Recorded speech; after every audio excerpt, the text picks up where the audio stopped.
Okay, on air. So good afternoon, everyone. While we're waiting for participants to come in, let's have a shout out to your schools. Type them in the chat box at the right side so that I can proudly give a shout out to your school. Ayun, good. Our library. I can also do shout outs for library. So good afternoon to the Quezon City Public Library. Good afternoon to Rodolfo from Bacolod City.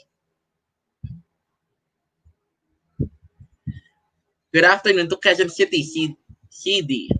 Good afternoon to Daisy joining us from UAE. Good afternoon from the Legazpi Albay Provincial Library.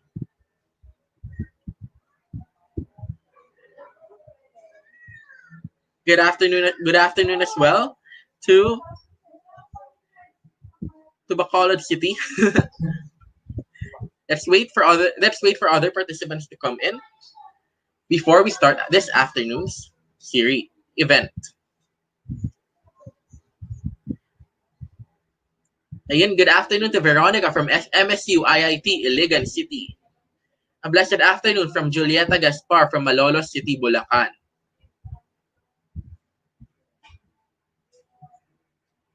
Ayan, another one, Shira May, another from Quezon City Public Library. Dami natin from QC, ah. Good afternoon from Ira from Oriental Mindoro National High School. Good afternoon to Richie from Caraga, Davao Oriental Region 11. Excuse me. Excuse me. Good afternoon to Lizette from Albay. Blessed afternoon again from Eleanor, again from UAE. Good afternoon to Miss Diane Maris de Castro from Porfirio G. Comilla Mem National High School, Oriental Mindoro. Good afternoon to Leslie Caibal from Seriaco A. Abes Memorial National High School. Excuse me. Good afternoon to Gail from Mon HS Oroquieta City, Misamis Occidental, Mindanao. So, mula north hanggang south tayo. So I think we're enough to start our afternoon program. Excuse me.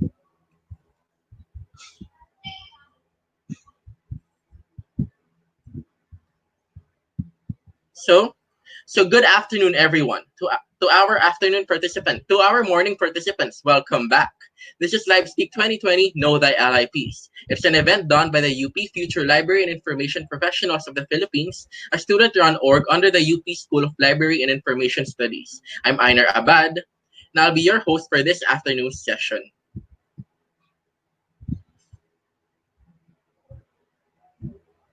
To start, we have our guidelines for this afternoon's webinar event.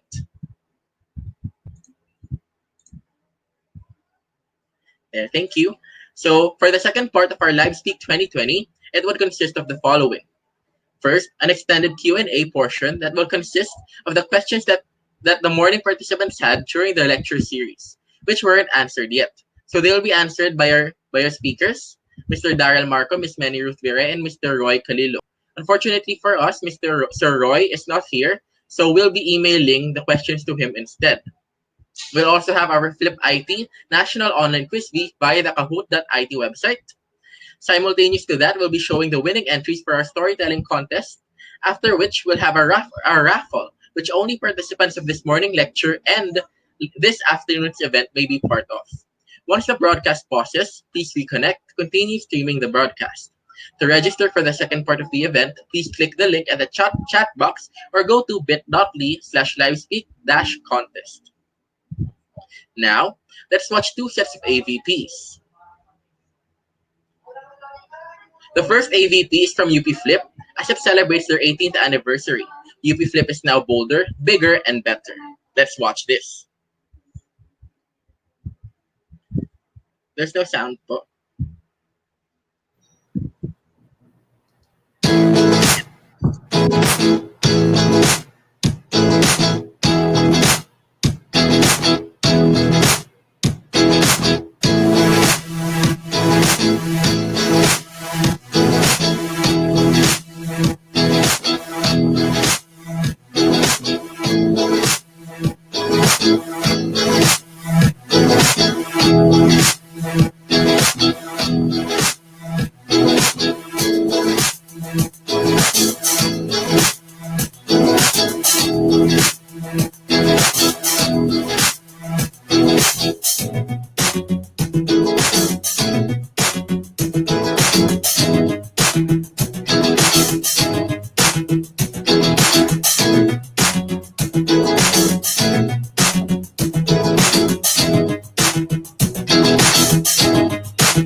There.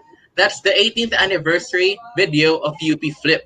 UP Flip, as I said, is celebrating its debut, and UP Flip is now bolder, bigger, and better.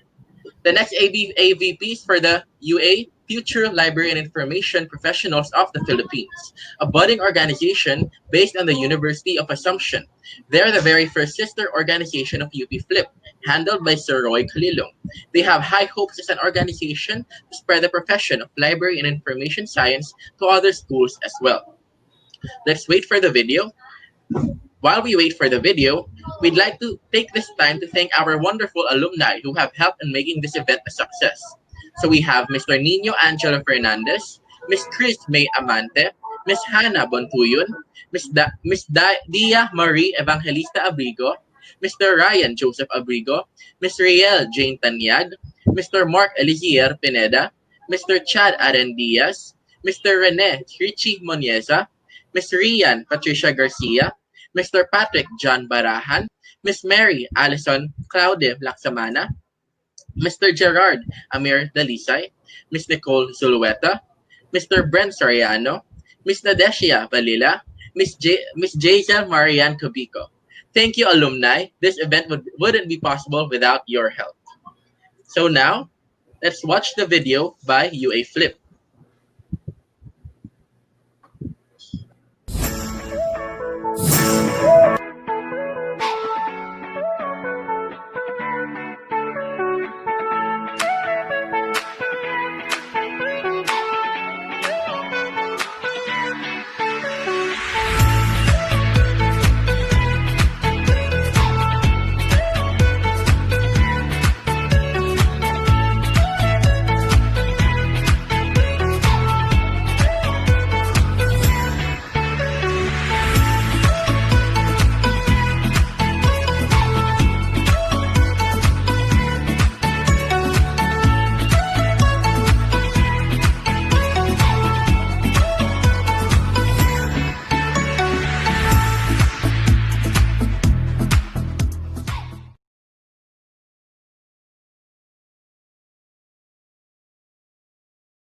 So this event, LibSpeak 2020, Know the LIPs, is co-presented by the University of the Philippines School of Library and Information Studies, UPSLIS, the University of Assumption Future Library and Information Professionals of the Philippines, or UA Flip, the Agricultural Training Institute Regional Training Center, Mimaropa, Regalo Touching Lives.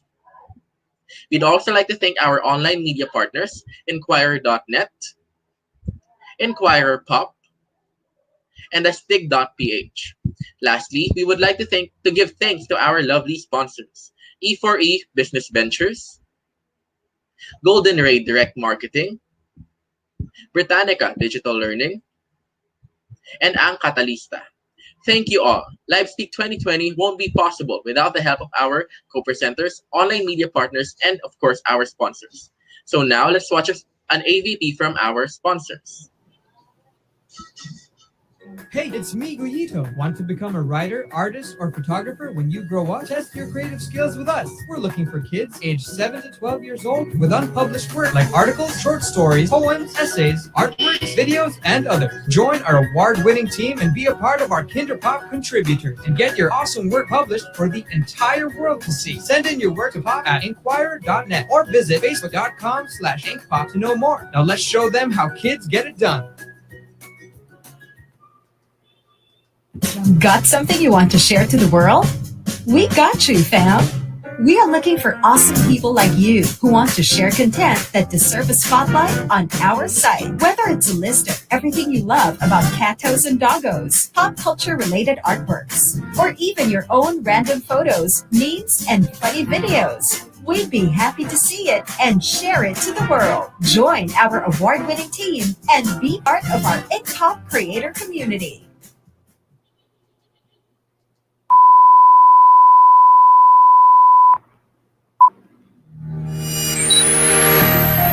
This is the Agricultural Training Institute. We are the training arm of the Department of Agriculture since 1987.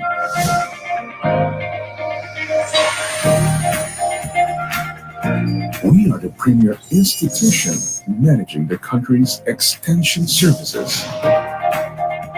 We uphold leadership in agricultural extension through our network of 16 training centers located at the heart of rural communities across the country.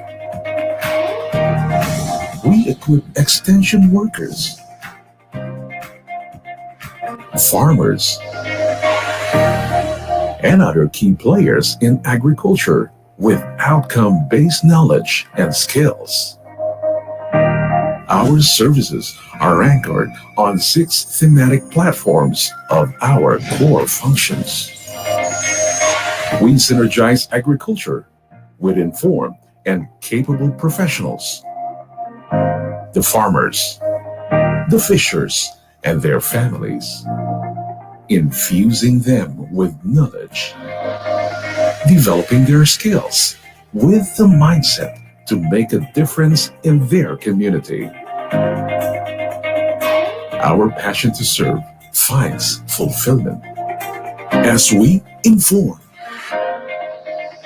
support, and sustain the growth of urban and rural communities.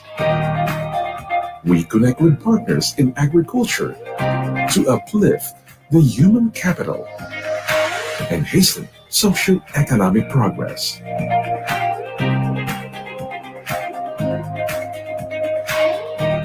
This is the Agricultural Training Institute today.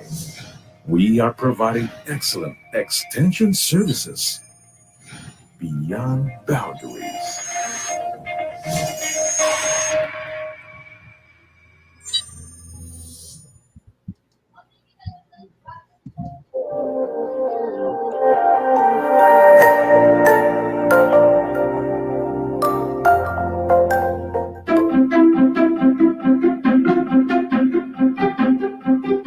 Ang Republic Act 11203 o mas kilala bilang Rice Tarification Law ay ipinatupad ng ating pamahalaan mula Marso 2019 upang paluwagin ang pag-aangkat ng bigas mula sa ibang bansa. Sa halip na limitahan ng pamahalaan ang aangkating bigas, magbabayad ang mga importer ng karampatang taripa o buwis. Mas mura ang imported rice kaysa sa sarili nating aning bigas. Ngunit dahil sa taripa, inaasahang hahabol ang presyo ng lokal na bigas sa imported rice at mapipigilan ang labis na pagdagsa nito sa ating bansa. Ito ay para sa kapakanan ng ating mga magsasaka. Hindi na bago sa sektor ng agrikultura ang pagpapaluwag o pakikipagkalakalan o trade liberalization. Taong 1995 nang sumapi ang Pilipinas sa World Trade Organization o WTO. Kasama ang 124 na bansa, nakipagkasundo tayong magiging bukas sa pakikipagkalakalan ang ating mga produktong bigas, mais, prutas, karne at iba pa. Dahil lubhang mahalaga ang bigas sa ating seguridad sa pagkain, at hindi pa handa ang ating mga magbubukid na makipagsabayan sa mga dayuhang magsasaka, paulit-ulit tayong binigyan ng WTO ng partida sa kalakalan ng bigas. Sa loob ng 22 taon, mula 1995 hanggang 2017, nanatili sa kamay ng ating pamahalaan ang pag-aangkat ng bigas. Ang Rice Tarification Law ay naglaan ng 10 bilyong piso mula sa taunang pondo ng pamahalaan para sa Rice Competitiveness Enhancement Fund o RCEF na gagastusin upang matulungan ang ating mga magsasaka na dagdagan ang kanilang ani at bawasan ang gasto sa pagbubukid. Ang pondo ay ilalaan sa dekalidad na binhing palay, de makinang pagsasaka, pautang ng halos walang interes, at extension o pagtuturo ng mga bagong teknolohiya sa pagpapalayan. Ang mga programang ito ay ipatutupad ng mga ahensya ng pamahalaan tulad ng Philippine Rice Research Institute, Philippine Center for Post-Harvest Development and Mechanization, Land Bank at Development Bank of the Philippines, Technical Education and Skills Development Authority at Agricultural Training Institute. Bukod pa rito ang National Rice Program na pinangungunahan ng Department of Agriculture upang dumami ang ayuda sa ating mga magsasaka. Kapag ang taripa o buwis na malilikom mula sa imported na bigas ay lalampas sa 10 bilyong piso, ilalaan pa rin ang butal para sa tulong pinansyal sa mga magsasaka, pinalawak na crop insurance, pagpapatitulo ng mga lupa at crop diversification. Mahal ang sarili nating bigas kumpara sa bigas Vietnam o Thailand dahil sa ating limitadong ani at mataas na gastos sa pagsasaka. Bunga ito ng hindi palaganap na paggamit ng dekalidad na binhi at angkop na makinang pambukid. Kaya naman, purong binhi at demakinang pagsasaka ang tututukan ng RCEP. May mga teknolohiya tayo para sa dagdag ani at bawas gastos. Huwag tayong magpatalo sa banyagang bigas. Tulungan natin ang mga Pilipinong magsasaka upang pahusayin ang kanilang kakayahan at kasanayan tungo sa mas masaganang ani at mataas na kita.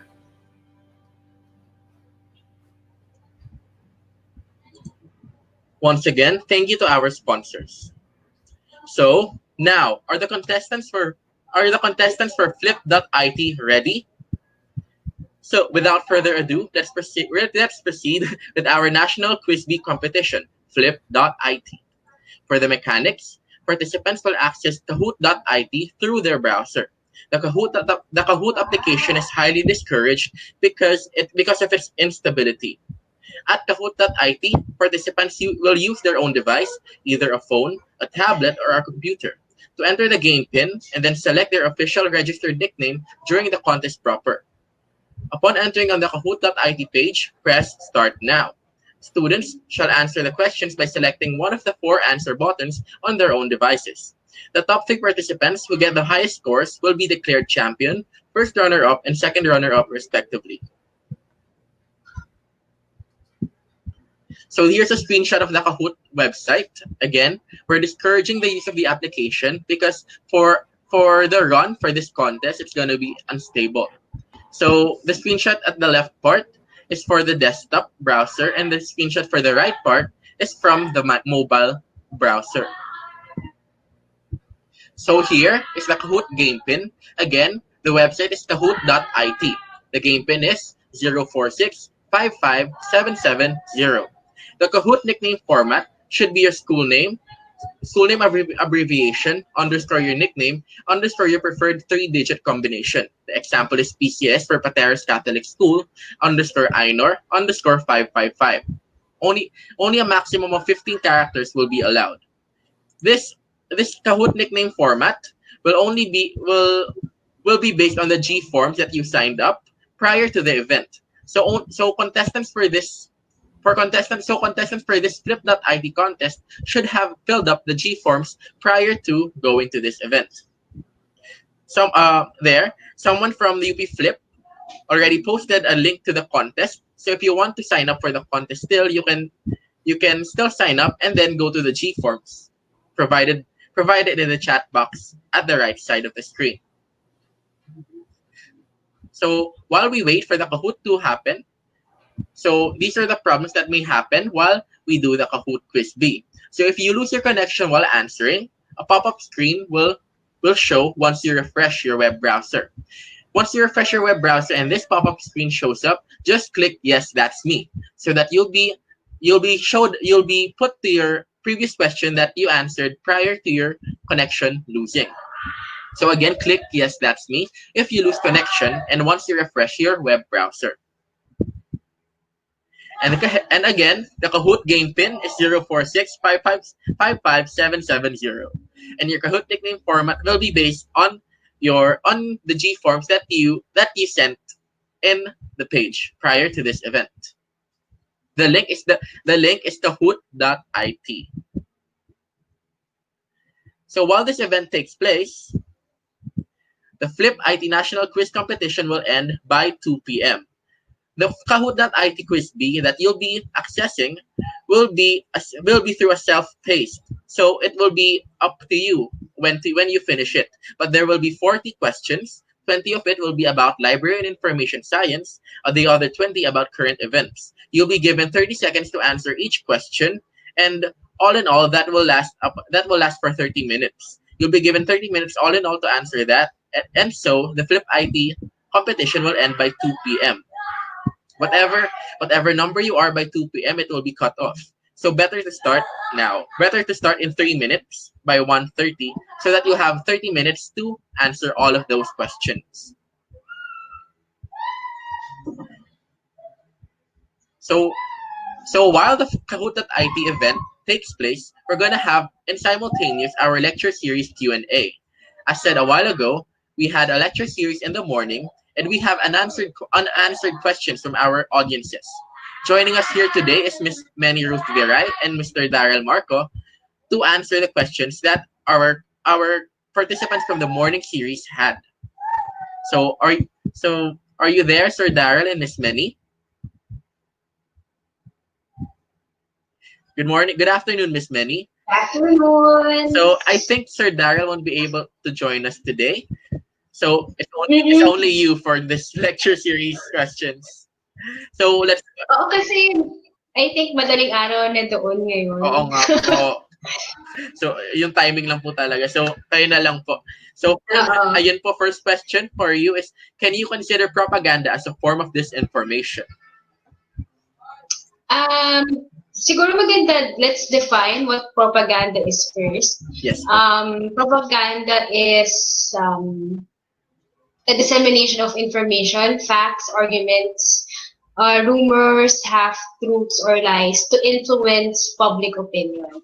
So, ang sabi naman ni UNESCO dito, the term propaganda is not synonymous with disinformation, although disinformation can serve the interest of propaganda. Medyo related sila, like it comes hand in hand. They come hand in hand. But propaganda is usually more overtly manipulative than disinformation. So typically, because it traffics in emotional rather than informational messaging. So marami tayong na-encounter na propaganda, especially kapag malapit ng elections or mainit yung political arguments. And madalas na ano natin sa mga political sphere, issues, ang mga propaganda. And let's just go back to this discussion ko kanina na yung sinabi ni Watson na identifying fake news is made harder by the fact na it's rapidly becoming an industry of its own. So may mga talagang bayad to do sensationalist stories or mga clickbait contents, and yung misinformation or fiction masquerading as fact. So, yun.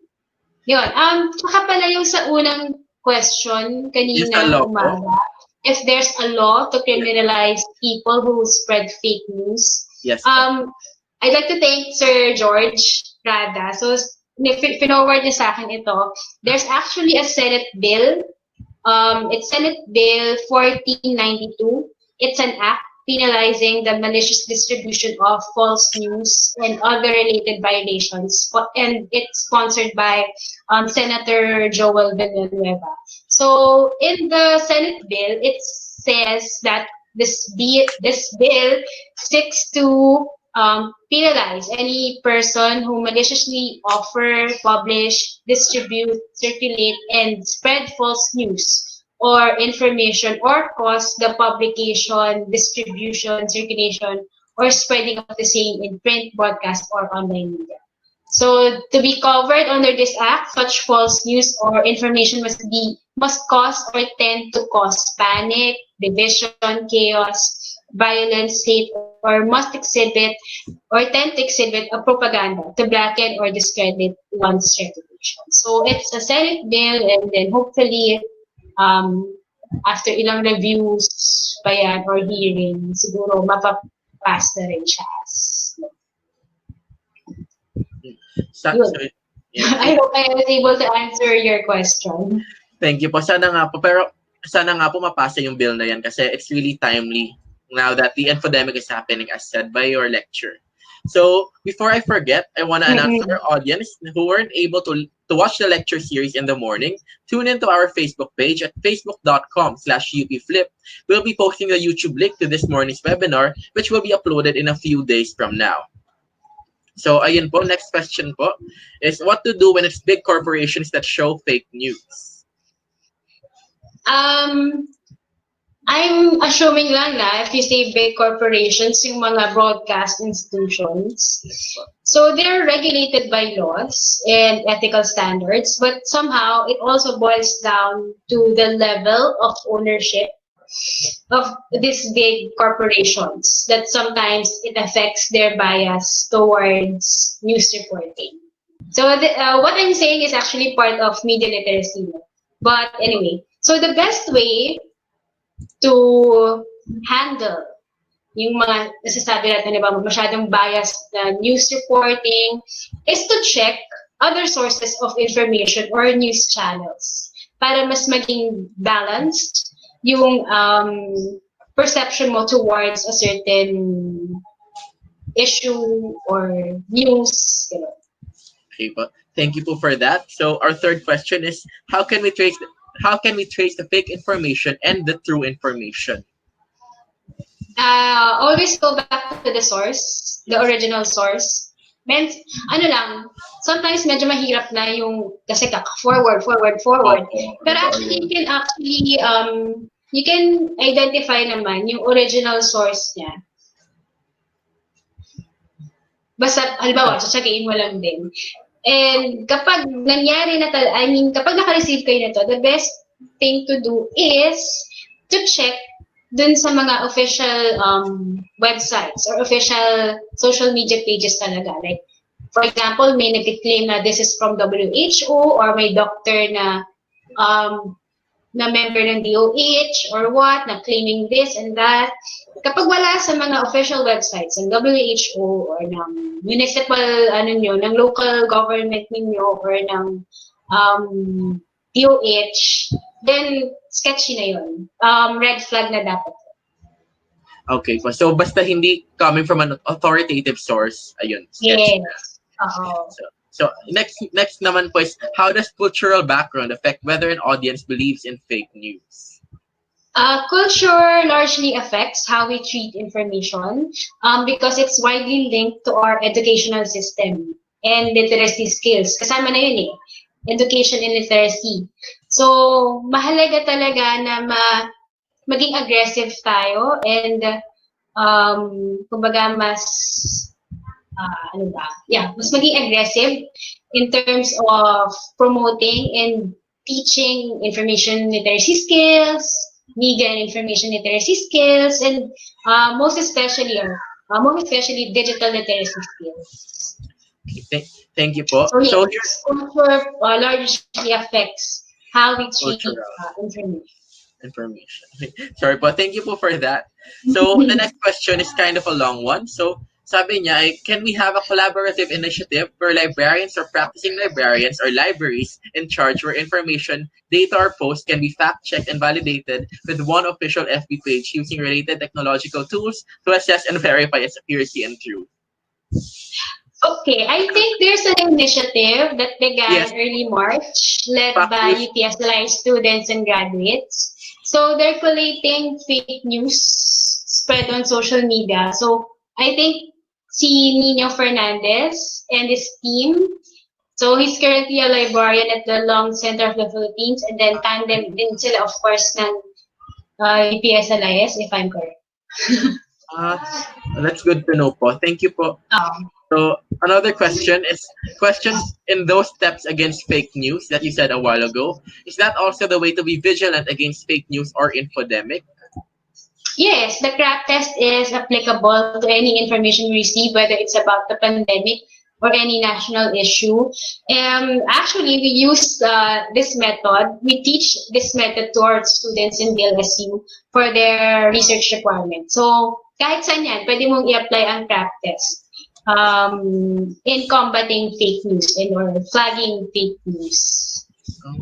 So there's a question here po na related sa CRAP test, medyo sa baba. Yung aside from CRAP test, are there any other tests to spot fake news? Do you have any other ones that you know?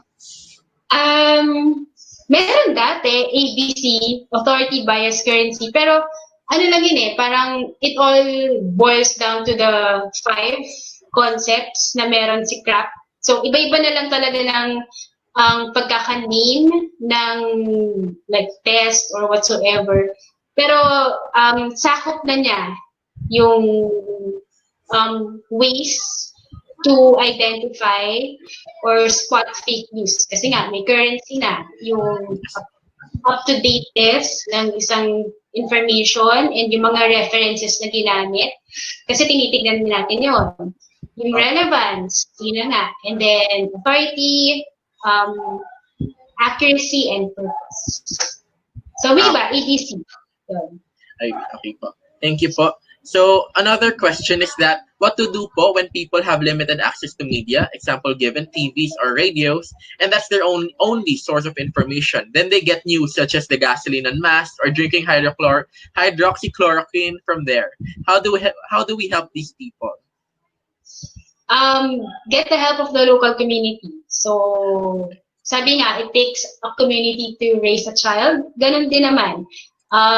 To take care of our welfare, yung welfare ng mga mamamayan natin. So, you can get the help of the barangay health workers, yung mga BHWs natin. Very active sila, especially now. And even our barangay reading centers. Pwede sila pumunta doon to get the information that they need. Okay po. So community, it all boils down community to effort. Community participation and togetherness. Parang ganun. So this boils down po to the roles of the libraries pa din, no? Kaya talagang importante pa din yung libraries sa ating communities. Yes. So, next question po ay, may mga studies daw po na nagsasabing gumawa ang government, ang mga iba't ibang government ng bots for their own gain. Paano po natin ma-distinguish kapag bot na ang account or not? Check the history of the posts.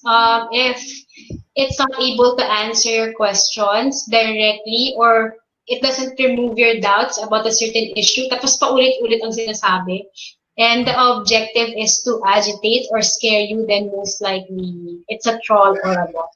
Okay po. Thank you po. So, related siya sa mga question kanina, what if those we call allies, so I think they're referring to DOH or iba pong mga dapat na magandang organization, are the people who spread news to intentionally deceive people. How do we deal with those? I'll be walking on broken glass, and it's not my intention to offend or anything. But if you see any of our allies, kasi kanina sinabi kong ally would be the librarians, right? Yes. If you see any of our allies sharing fake news, then the best way to do it is to message the person privately. Okay. So do it with kindness and in a constructive manner. Maybe, madali kasi mag-judge. Like, na-share niya, tapos librarian. Hindi ganon. Like, you practice empathy. Baka naman, may ano lang nagkaroon lang ng lack of judgment or whatsoever. And there's always a correct way to, the proper way to correct, diba? Or if it's a friend or a colleague, may magandang paraan naman to correct. And syempre, it's human to be, to commit mistakes or whatever. And pangit naman kung i-antagonize mo agad. Opo. Diba? So, mas maganda, like, discuss it in private. Start a conversation, ganon. Okay, thank you po. For our last question for you po, and for this Q&A na din. So, students just research sa Google or Yahoo, mga shortcut na pag-research. And paano po sila mas ma-encourage to go to the library page? Sabi nga din ni Daryl kanina, go where they are. So, halimbawa, kung nasa man sila, anong platform ang gamit. Like, if they have an LMS or a learning management system, maganda magkaroon ka din ng course na nandun. Or if promoted yung Google Classroom, why not create a Google Classroom account for your library? And then it's important to continuously build on your collection. If limited naman, for example, yung resources, understandable yun, and one-man librarian ka, maganda, what you can do is collate online resources and offer it as an alternative. Ang pinaka naiisip ko dyan would be to create subject guides. So, yes. Kapag nagkaroon ka na ng subject guides, malaking tulong actually siya para sa mga students because they don't have to search for resources one by one. Kapag pumunta na sila sa library website mo or sa page mo, makikita na nila doon yung, for example, kailangan nilang mag-research about Asian history or whatsoever, or specific topics sa biology or sa philosophy. Magandang nandun na. Pupunta na lang sila doon and then makikita na nila yung resources na available doon sa, related doon sa topic nila. Medyo lang time-consuming din ang paggawa ng subject guides, but super helpful tool talaga siya, especially sa reference service ng library. Okay po. Tatry ko po kasi I've never heard of the term. So, ask ko na lang po sa reference service librarian namin. Subject guides. Ano ba bang term nila? Topic guides. Mga ganun. Topic guides, Topic guides, oo. Maganda siyang gawin. Actually, interesting din siya gawin. May isa pang question. I forgot to... Meron I missed it. Wait lang. Sorry po. Meron po yung trolls po ba? Yun. So, what do we do? With trolls that proliferate disinformation campaigns. Thank you for saying that. Okay lang naman. So, don't feed the trolls. They're hungry for attention. Trolls are there to instigate disagreement and confusion. Although, it depends on your readiness. Okay, so you may want to start a conversation also. Pwede kang mag-comment. But, if the conversation becomes toxic and parang nagiging personal na siya, you have to end it. You have to set your boundaries as well. So, depende din talaga sa readiness mo as a person or as a digital netizen. As a netizen, ganun. Depende din talaga. So again po, I think that's the end of our series of questions for you po. And I want to thank you po so much for going your way for this afternoon session. So we'd want to present our certificate po for you since wala po yung dalawang speakers. So hintayin na lang po natin yung certificate. We have follow-up questions. Maybe you can just collate it and then send it to me. Okay. Tapos, and then send it sa page na lang po ng UP Flip. Tapos if, for example, gusto nyo ng copy ng slides, okay po. Just let me know. Sige po. I'll tell that sa page na lang po namin. I-disseminate namin. So again, kasi baka nagtataka sila since nag-Q&A tayo dito. To our audience who weren't able to watch the lecture series in the morning, tune into our Facebook page at facebook.com/UPFlip. We'll be posting the YouTube link to this morning's webinar, which will be uploaded in a few days from now. So without further ado, ibibigay na po natin ang certificate to you po. So this reads, Certificate of Recognition is awarded to Miss Manny Ruth Viray in grateful acknowledgement of her distinguished and invaluable role as lecture speaker with the topic Detecting Fake News in Social Media to Avoid Misinformation during the virtual LibSpeak 2020 Know Thy LIPs, given the 17th day of August in the year 2020, signed by UP Flip President Mega Jamil De Maano and UP Flip Faculty Advisor Elijah John F. Darwan. Please give her a virtual round of applause. Wala na yung sound effects. Wala na yung sound effects. But thank you so much. Thank you po, ma'am.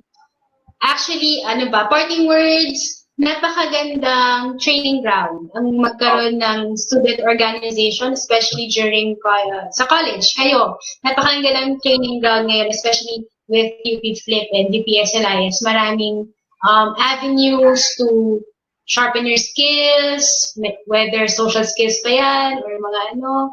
And then pagtapak nyo sa real world, in a way, prepared na kayo. Parang babalikan nyo na lang, nangyari na sa akin to nung nag-handle kami ng event.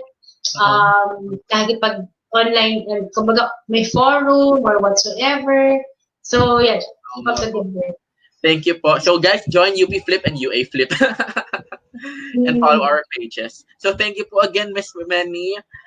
Sana po Thank makasama ulit namin you. kayo for the next event. You're welcome. Thank you so Thank you so much much. po. So now po, we'll proceed with our... Bye-bye. Thank you po.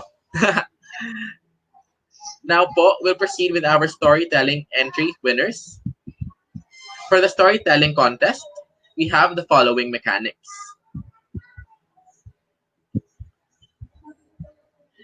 So before ma-flash yung mechanics, I just want to reiterate na yung raffle ay later. And then the prizes for the raffle are a prepaid home Wi-Fi, 1,000 pesos cash, 500 pesos cash, and 300 pesos cash. The participants of the raffle will be those who attended this morning's lecture series and this afternoon's lecture series.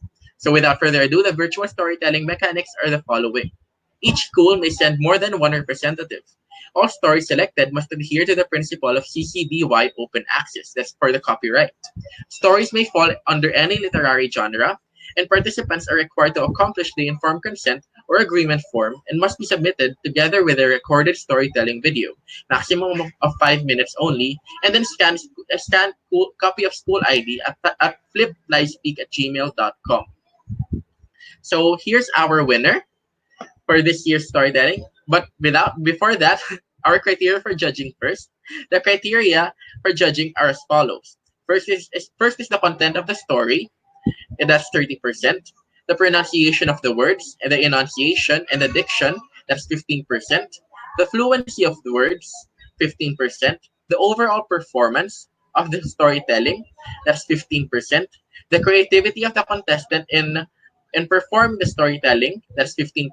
And the time management, being able to do it within the 5-minute limit, is 10%. All in all, that's 100%. The judges for our storytelling contest are as follows. We have Miss Riel Sarza, a storyteller librarian.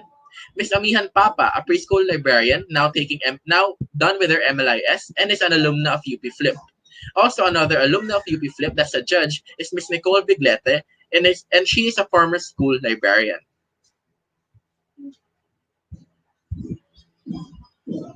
So before we show our winner, let's award her certificate. The certificate of excellence reads, is awarded to Velin Luella Impreso in recognition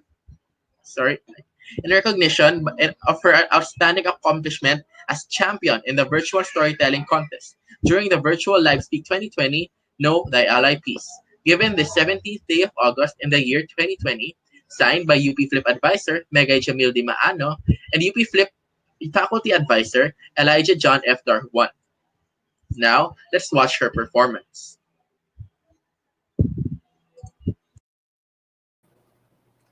Lindoli A. Impresa, 12 years old. I'm a grade 8 student at Muntinlupa National High School, Tunasan, Addis, and today I will be telling you the story of the hare and the tortoise by Aesop.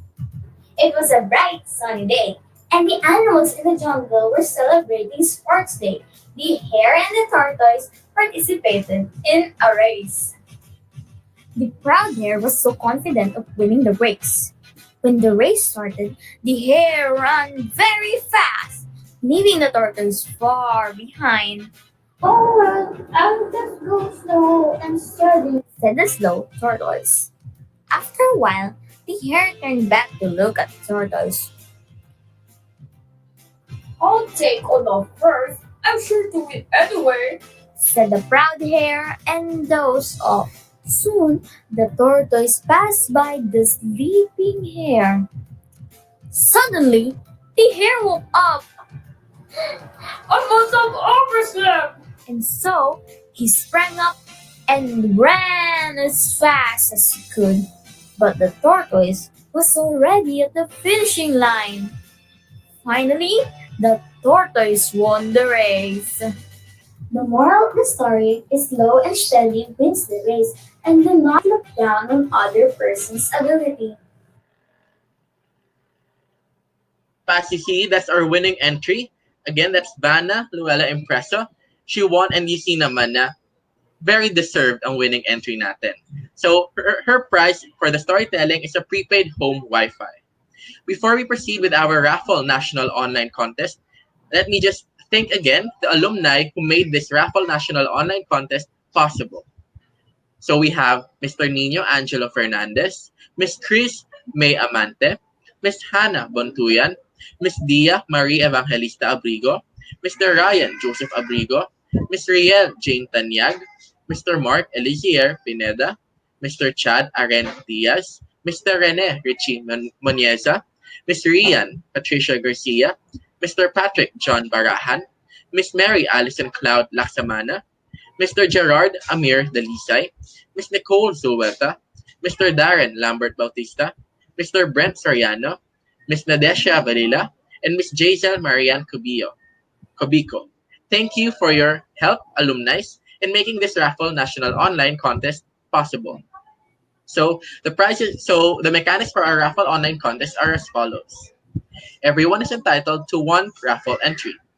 The organizer will verify if the participants attended the lecture series.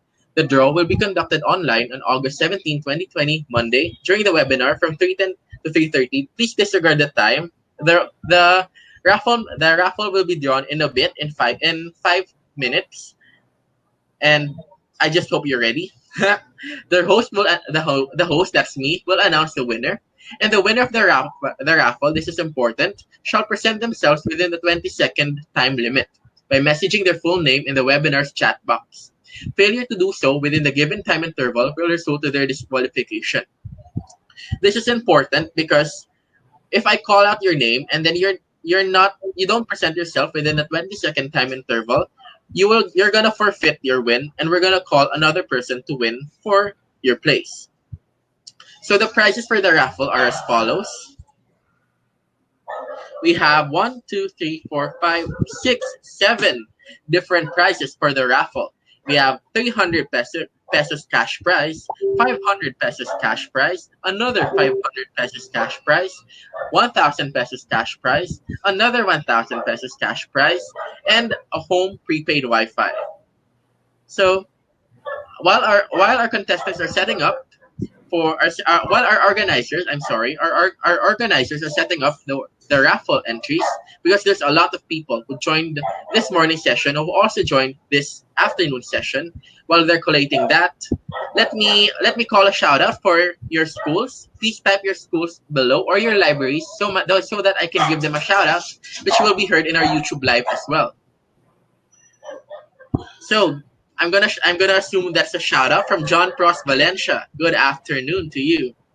Let's shout out the other schools from a while ago during the start of the lecture.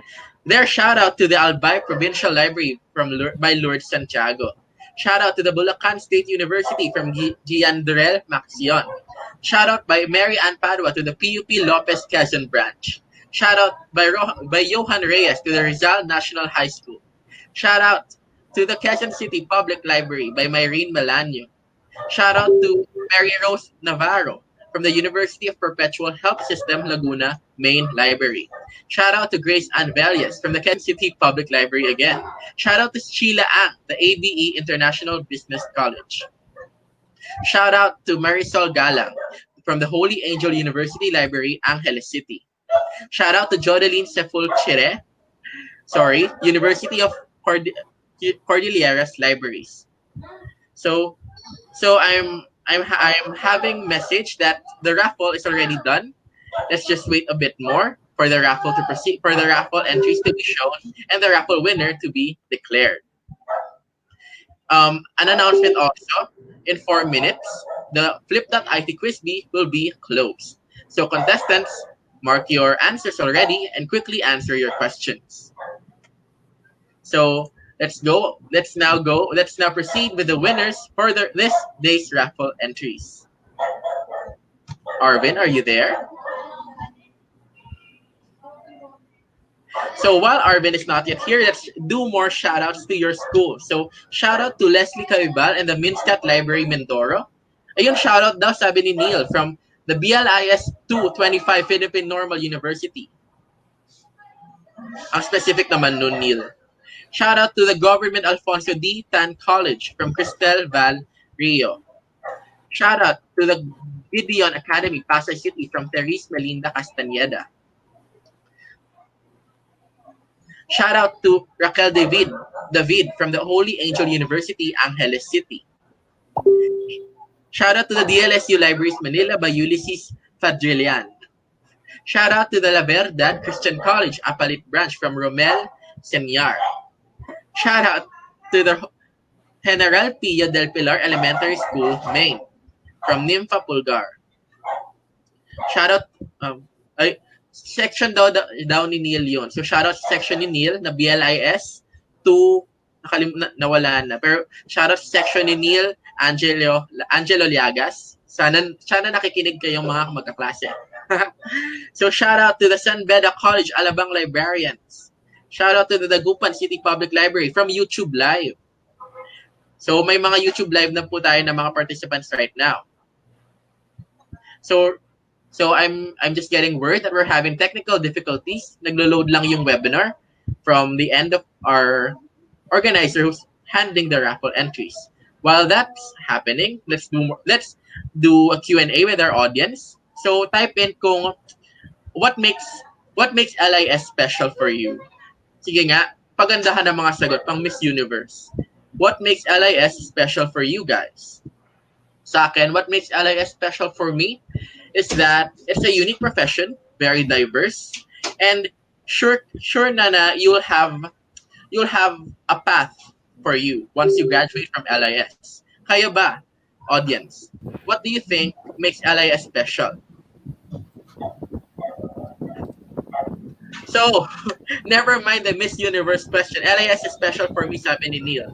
But now, we have our raffle entries.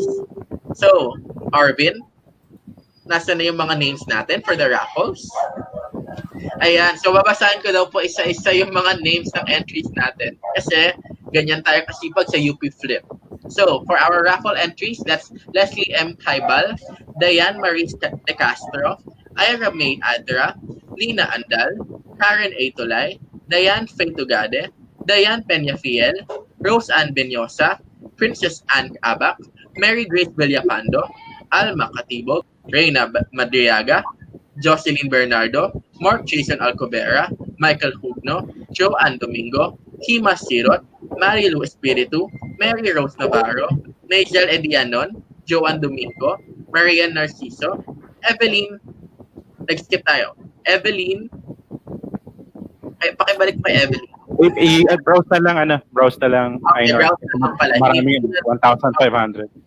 Oh my God, ang dami pala. So, Evangeline Cruz, Aiza Arieta, Ate Artie Simi Maropa, may org, Veronica May Santos, Marlisa Kuwabay, Therese Laput, Erzalan Gutierrez, Maripi Simbulan, Maria Elizabeth Adico, Rora Macabanti, Ronald Atanoso, Nailan Ian Caberte, Maria Michelle Briones, Maria Charlene, Laura Therese, John Pros Valencia, Annalisa Acosta, Jocelyn Arizapa, Neftali Diaz, Reniel, Eileen Jennifer Boca, Junary Adolfo, Cristel Van Corvera, Annalisa Concepcion, Raquel Lunar, Raquel Cruz, Maria Lourdes Magdasok, Cecil Ramirez, Jacqueline Ramirez, my school tito, Anne Francis Chavez, Vivian Francisco, Jen Hester Bata, Betsil Egar, Ruby Ann Bariaga, and Ruby Ann Bariaga. Ayan na po.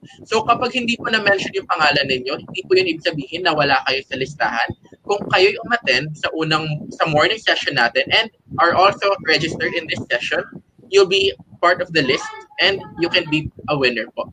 So for our first winner, the winner of our first prize, the 300 peso cash, is Harold Franco.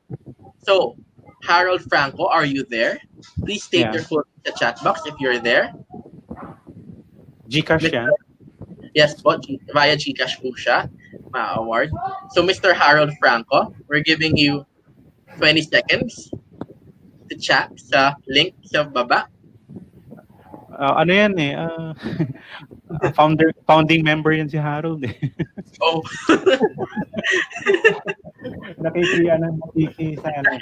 Nakikisali pala po. So, Sir Harold, are you here? Baka nasa YouTube wala ba? YouTube, sir. Hello. Nandyan po ba? So last 10 Not yet. seconds. Nag-ano pa ako ng sa Okay. webinar. Delay lang tayo ng 10 seconds. Okay. Kahit 30 seconds. Hintayin lang po natin.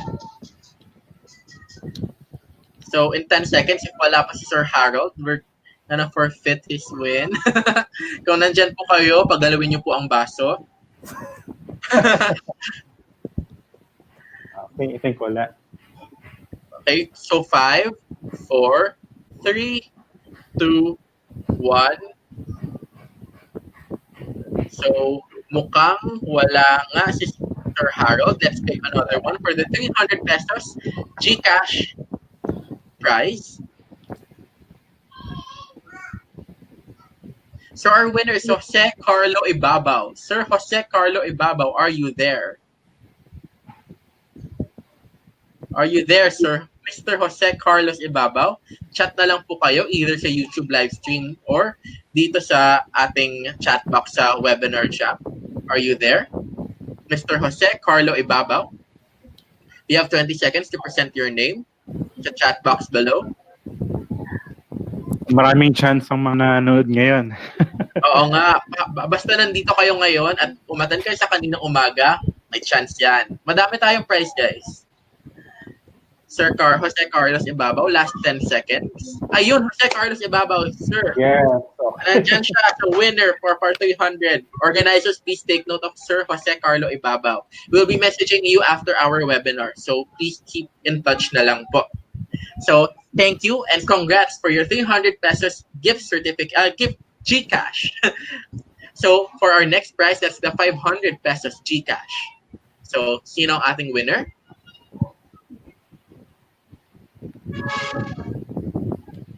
Ang winner natin ay si Richie Banugan. Miss Richie Banugan or sir?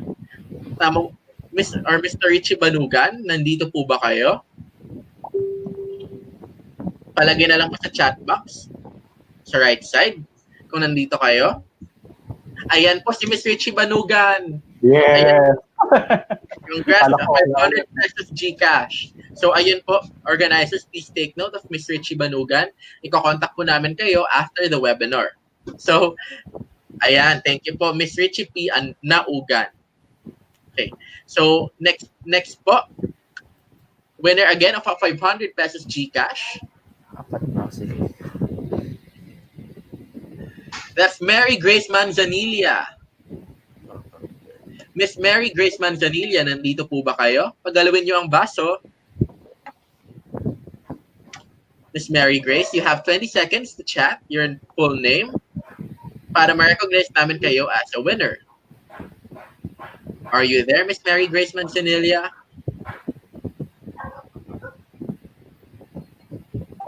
Yeah. Last 10 seconds po.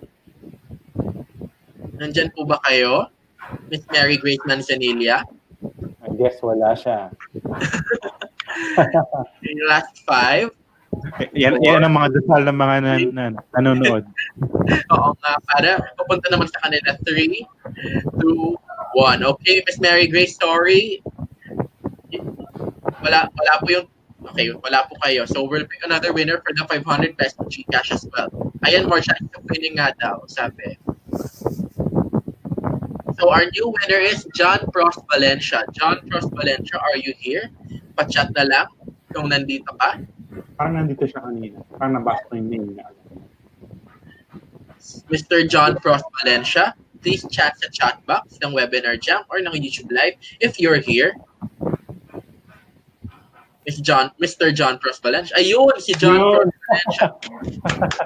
Congratulations, winner ka ng 500 pesos GCash. Again, organizers will take note of your name para makontak ka namin after the webinar. Stay tuned na lang, ha? Keep in touch. So, for one of our grand prizes, the 1,000 pesos GCash, kanino kaya mapupunta to? Our winner is Nerita Grace Gregorio. Nakita kita kanina sa chat box. Miss Nerita Grace Gregorio, nandito ka po ba? Hindi ba ikaw yung naghihintay ng more chances? Miss Nerita? Kayo po ba yun? Magbilang ka. Ayan, so last 15 seconds po, Miss Teresa Grace Gregorio, kung nandyan po ba kayo? Miss Parang wala. Teresa. Wow, so last 10 seconds po. Sayang po 1,000. Last 5 seconds po for Miss Nerissa Grace D. Gregorio for your 1,000 pesos GCash prize. Last 5, last Wala. 4, 3, 2, and 1. So wala po si Miss Nerissa Gregorio. We're gonna proceed with another ba?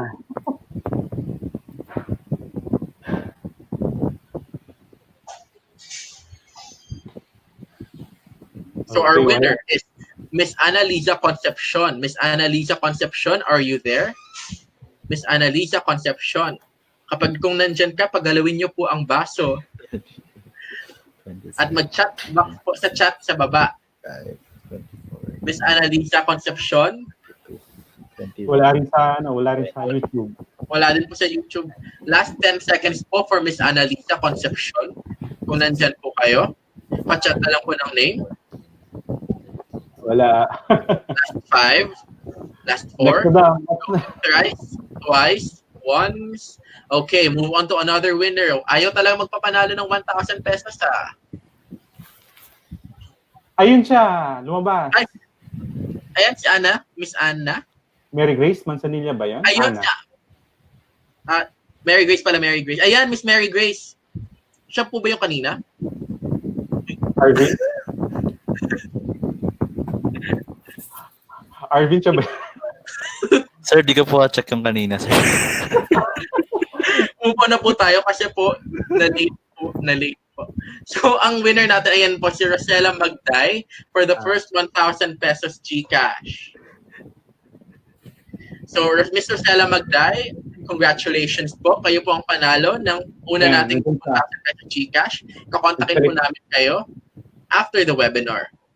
Nandyan siya, so, yeah. Yan, nandyan. SLR, ako na po. So, ito na po ang second nating recipient ng second 1,000 pesos na GCash. Sino kaya?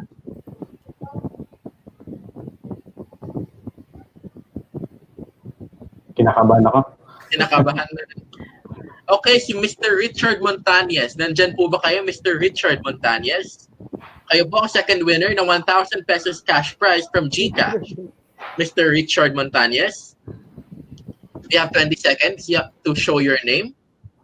Mr. Richard Montañez. Wala ito. Last 15 seconds. May nag-volunteer na. Wait lang, Neil. 10 seconds, Mr. Richard Montañez.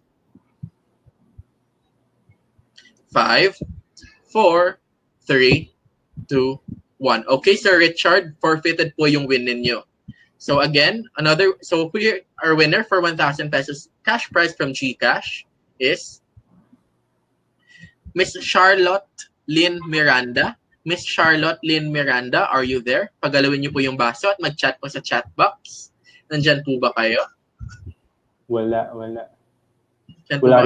Wala rin sa YouTube. Wala din sa YouTube live? Wala po. Okay. Going 10 seconds. 9, 8, 7, 6, 5, 4, 3, 2, 1. Okay, so hanap ulit tayo ng isa pang winner for the 1,000 pesos cash prize. Ayan, talagang panabik naman talaga, no? So, Sir Mark Jason Alcobera, nandyan po ba kayo, Sir Mark Jason Alcobera? Pagalawin niyo po yung baso kung nandyan po kayo. 1,000 pesos cash prize po yan. Sayang naman kung ma-forfeit nyo. Wala po ba dyan si Mark Jason Alcobera? Sir Mark Jason Alcobera, last 10 seconds. Yes, wala siya. Sir Mark Jason Alcobera. Hello, nandito po siya sa tabi ko. Ay, sino po yan? ATI po, ATI from ATI po. Oh, pa-chat na lang po. Sige po. Hindi po kasi kami nakapasok na sa YouTube yung iba. Okay po. Tinitignan naman po namin yung YouTube. So, ayan, meron na po tayong winner ng second nating 1,000. Sige po. Ano pa ba mga prices? Ang grand prize natin ay ang home prepaid Wi-Fi. So kailangan to dahil pasimula na ang online remote classes. So let's hope na ang winner nito ay magagamit to para sa kanyang online class. So let's pick a winner for the home prepaid Wi-Fi. Miss Maria Elizabeth Dazo, are you there? Miss Maria Elizabeth Dazo, nandyan po ba kayo? Miss Maria Elizabeth Dazo? May nag-aabang siya, pinaghugas siya ng plato. Maghugas siya na ng plato, Irish.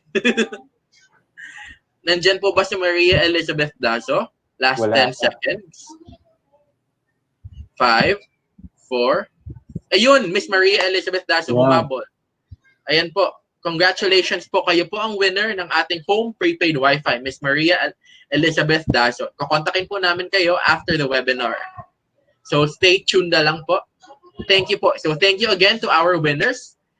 And that concludes our raffle. Congratulations, raffle winners. Again, kukontakin kayo ng mga organizers ng event after the webinar. So stay tuned na lang sa mga emails na binigay nyo to registration para makontak namin kayo ng maayos. So, for the sponsors, we would like to thank the following. One of our partners, the UPSLIS, University of the Philippines School of Library and Information Studies, our home college. Also our partner, the University of Assumption Future Library and Information Professionals of the Philippines, or UA-FLIP. The Agricultural Training Institute, Regional Training Center, Mimaropa, and Regalo Touching Lives. We'd also like to thank our online media partners, Inquire.net, Inquire Pop, and Stig.ph. Of course, we'd also like to thank our lovely sponsors, E4E Business Ventures, Golden Ray Direct Marketing, Britannica Digital Learning, and ang Catalista. So without further ado, let's proceed with the announcement of winners. So,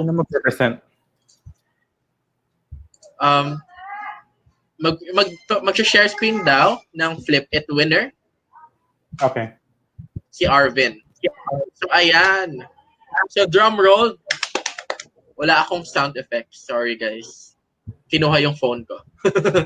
So with 31,035, we have CS. Bakit CS lang yan? For 33,895, our second place, we have SP_KLA_27. And our winner, with 38,786, the PNU_EKA_011. Nandito ba kayo? At galaw na lang ng pa-chat sa chat box kung nandito kayo.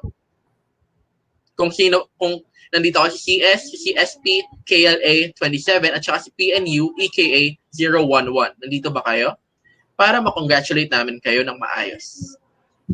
Are you there? Are you there?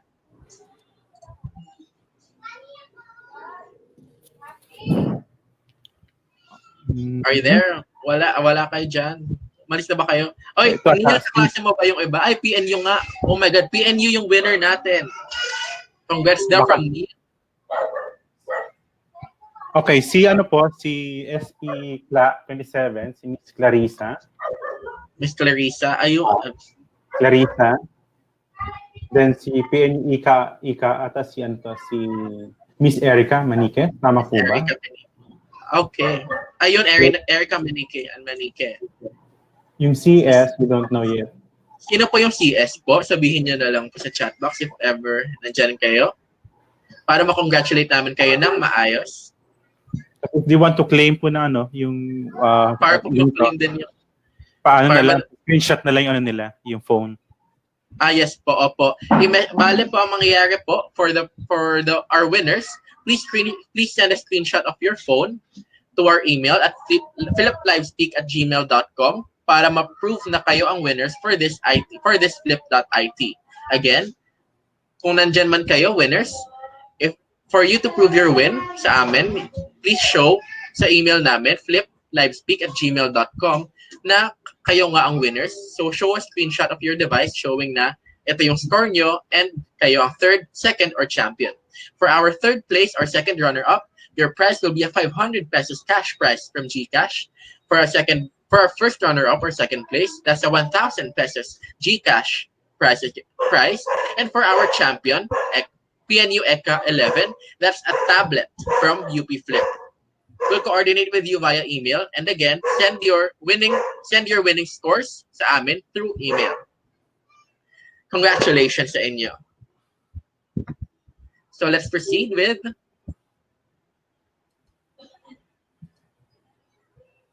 the next part of our program. Congratulations again, some winners. Now let's proceed with our closing remarks from the UP Flip president, Megay Jamil Dimaano. I'm going to read her bio note here. So, Megay Jamil Dimaano is a delegate of the Asia World Model United Nations Project Development, and is an assistant of the Agricultural Training Institute. She's now the current president of the University of the Philippines, Future Library and Information Professionals of the Philippines. Without further ado, please give a virtual round of applause to Megay Jamil Dimaano. Hello, good afternoon. Rinig ba ako? Yes, Jamil. Yes po. Okay, so hello, good afternoon viewers mula Luzon hanggang Mindanao. On behalf of University of the Philippines Future Library Information Professionals, or UP Flip, I would like to express my gratitude to all of you for participating this LibSpeak 2020 and making this event possible. To School of Library and Information Studies, our dear SLIS and Dean Grace Golfor Barcelona, thank you for taking the time out of your busy schedule and for grooming us to be a future library information professionals. To thank you, Sir Eli, our beloved faculty advisor, for guiding us. We love you po. And also to our speakers, Ms. Veray, Sir Marco, Sir Roy of UA Flip. Thank you for accepting our invitation and sharing your knowledge to us. To Sir Carlos of Regalo Touching Lives. Thank you po dahil lagi kayo na dyan para sa UP Flip. And of course, to my dear ATI, RTC, Maropa family, thank you for your helping hands, especially Sir Bong and Ma'am Pen. To the librarians and future librarians out there, we hope you learned something new today, and let us continue the journey of being the library information professionals together, this time stronger and brighter. Lastly, to our UP Flip family, thank you for the continuous support, love, and care. Ayan, mahal ko kayo, and thank you so much. Again, I hope to see you soon, and thank you, everyone. We love you too, Jamil. Thank you. Naiyak ako. Charot. So, thank you, Jamil, again for that wonderful speech. And I don't know how else we could end this event. So, to end, the future events of Flip are as follows. It's not displayed there kasi blank yan, but we plan to have a new professional series. Tune into that na lang. And then tune into our page at facebook.com/upflip. Tune in for announcements na lang when we're gonna have our next webinar series. So this has been your MC, your host, Ainer Abad, saying, we love books as a librarian. Pero I hope that we all learned about the different roles of library and information professionals at baon-baon natin yun. For high school students, sana naman na kapag nag-take kayo ng courses nyo ay you choose library and information science kasi nalaman nyo naman kung gaano siya ka-importante. Thank you all and have a good day.